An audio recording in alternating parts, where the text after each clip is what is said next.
Hello everyone, আসসালামু আলাইকুম। আমার নতুন একটি ব্লগে আপনাদের সকলকে স্বাগত জানাই। তো আজ হচ্ছে রমাদান এপিসোড 13। আজকে হচ্ছে হোলি। সকলকে জানাই হ্যাপি হোলি। সকালের দিকে একটু কাজ ছিল, সেজন্য বেরিয়েছিলাম। আর যেহেতু এখন রোজা চলছে, সেজন্য আমি হোলি খেলিনি। মানুষের ভদ্রতা যে রাস্তায় বেরোনোর পরও কেউ জোরপূর্বক রঙও মাখিয়ে দেয়নি। তারপর কাজ সেরে বাড়ি ফিরে এসে দুজন মিলে রেডি হয়ে যাচ্ছিলাম, কারণ আজকে ইফতারিতে যাব আমার বাড়ি, মানে মায়ের কাছে। অ্যাকচুয়ালি বাড়িতে আজকে ছোট মামা এসেছিল, আর সে ডাকার কারণেই আজকে গিয়েছিলাম বাড়িতে। দুজন মিলে তো বাড়ি পৌঁছে যাই, আর ইফতারি করার জন্য টুকিটাকি ফলমূলও কিনে নিই। আর এই যে ছোট বাচ্চাটাকে দেখছেন, এটা হচ্ছে আমার নাড়ু গোপাল, মানে আমার মামাতো ভাই। আমার সাথে গিয়েছিল বাজার, আর আমার বাড়ির সামনেই যেহেতু একটা ফাস্টফুডের দোকান আছে, সেখান থেকে একটা স্যান্ডউইচ কিনে দিয়েছি।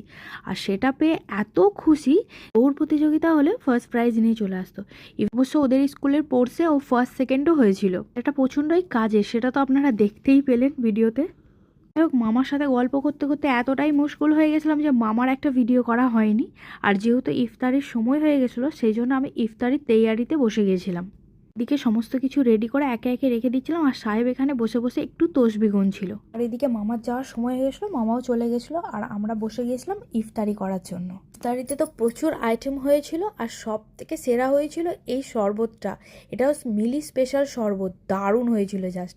তো আমি, বাপি আর সাহেব তিনজন মিলে ইফতারিতে বসে পড়লাম, আর আজানের অপেক্ষা করছিলাম। আর মিলি এদিকে আমাদের ভিডিওটা করে দিল, কারণ আমরা দুজনে একা থাকার কারণে একসাথে ইফতারি করার ভিডিও সবসময় দিতে পারি না। এটা হচ্ছে আমাদের রমজানের রোজার 13 নম্বর মিনি ব্লগ। তো আমার ব্লগগুলো কেমন লাগছে অবশ্যই জানাবেন। আমরা ইফতার করে নিয়ে সবাই মিলে বসে বসে গল্প করছিলাম, তারপর রাত্রে ডিনারটা করে বাড়ি চলে এলাম। তো আজকের দিনটা এভাবেই কাটিয়েছিলাম। দেখা হবে রমাদানের আরেকটা নেক্সট ভিডিওতে। তো বাই।